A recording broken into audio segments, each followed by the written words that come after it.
The school hallways bustled with laughter and chatter. Everywhere, Maya saw groups of friends, their faces alight with shared jokes and stories. She had friends too, plenty of them. They waved to her, smiled, and pulled her into their conversations. Maya laughed along, her smile bright, her heart heavy. At home, her family was warm and loving. Dinner was a cacophony of voices, everyone talking over each other, sharing their day. Her parents asked about her life. Her siblings teased her, and she responded with practiced ease. Yet an invisible wall separated her from them, a pane of glass that muffled sound and distorted connection. She went through the motions, excelling in school, participating in activities. Always the good girl, the reliable friend. No one suspected the desolate landscape that lay beneath the surface, the echoing emptiness that resonated within her. She was surrounded by people, yet utterly alone. The feeling followed her everywhere, a shadow that clung to her heels. In crowded classrooms, amidst lively parties, even in the quiet sanctuary of her own room, the loneliness persisted.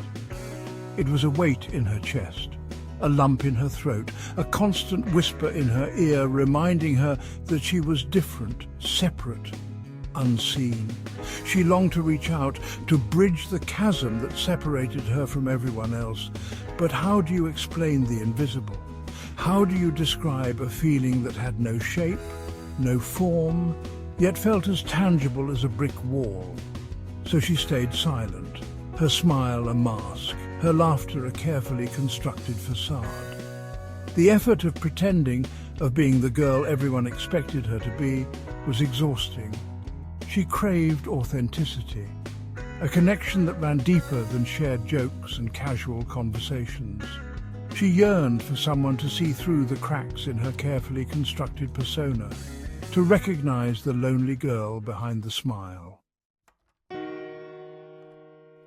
One day, during a particularly boisterous gathering at her house, Maya felt the familiar wave of isolation wash over her. The laughter seemed to bounce off her skin, unable to penetrate the invisible barrier that enclosed her. Excusing herself, she slipped away to the sanctuary of her room.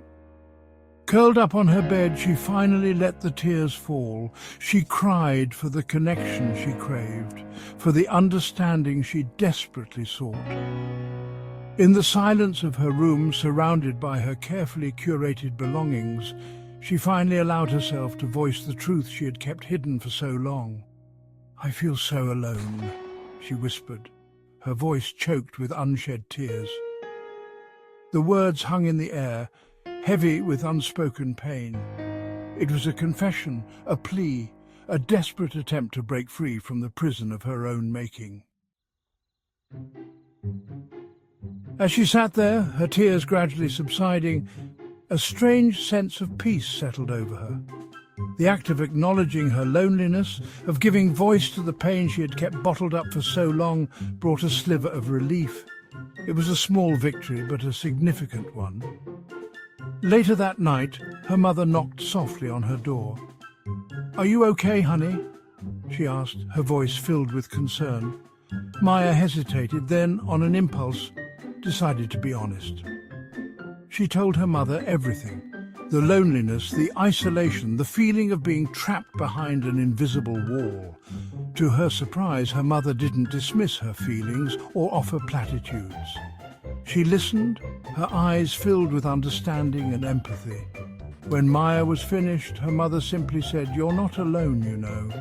And for the first time in a long time, Maya believed her.